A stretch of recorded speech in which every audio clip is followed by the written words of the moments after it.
परमेश्वर के धन्य नाम की महिमा हो। प्रभात मनन के सत्र 2691 में आप सभी का बड़े प्रेम के साथ स्वागत करता हूं। आइए आज के मनन के लिए हम प्रकाशित वाक्य की पुस्तक अध्याय 1 की 4 पद को पढ़ते हैं। यूहन्ना की ओर से आसिया की 7 कलीसियाओं के नाम, उसकी ओर से जो है और जो था और जो आने वाला है, और उन 7 आत्माओं की ओर से जो उसके सिंहासन के सामने। हम इस बात को पूर्व में देख चुके हैं कि प्रेरित यूहन्ना इस पुस्तक की रचना करते समय रोम का शासन काल था और डोमिशियन नामक एक दुष्ट सम्राट रोम पर शासन कर रहा था। शासन की सुविधा के लिए रोम साम्राज्य को अलग अलग प्रदेशों के रूप में बांटा गया था, जिसमें से आसिया माइनर अथवा एशिया माइनर एक प्रदेश अथवा प्रोविंस था। इफिसुस आसिया माइनर की राजधानी थी। जैसे हमारे इंडिया में अलग अलग राज्य होते हैं और उनमें से प्रत्येक राज्य की राजधानी भी होती है, वैसे ही हम इसे भी समझ सकते हैं।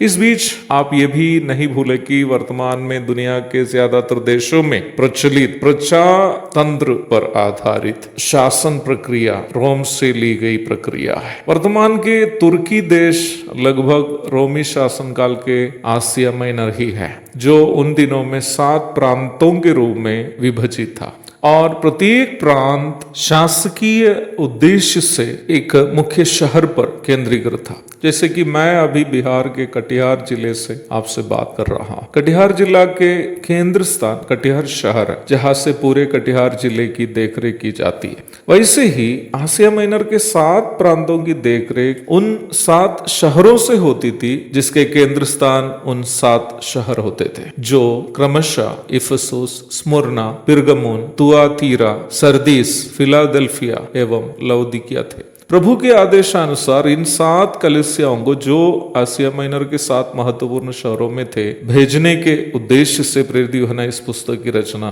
की है। यद्यपि प्राथमिक रूप में इन्हीं 7 कलीसियाओं के लिए इस पुस्तक की रचना क्यों न की हो, पुस्तक के अन्य भागों से यह बात स्पष्ट है कि इसमें आलेखित बातें हर एक विश्वासी और वैसे ही जो भी अन्य लोग जो सुनना चाहते हैं, जानने के उद्देश्य से ही लिखी गई है। परमेश्वर चाहता है कि हर एक मसीह विश्वासी अपने अनंतकालीन स्वर्गीय जीवन के बारे में जाने, ताकि उस स्वर्गीय जीवन की धन्य आशा में भय और भक्ति के साथ अपने परदेसी होने का इस संसार के जीवन को वे परमेश्वर की महिमा के लिए बिताए। वैसे ही प्रभु ये भी चाहता है कि इस पुस्तक में आलेखित विपत्तियों के बारे में उन लोग भी सुने जिनके कान हैं, ताकि वे पाप से मन फिराए और आग की झील से बचकर अनंत जीवन के भागीदार हो जाए। प्रकाशित वाक्य 13 की 9।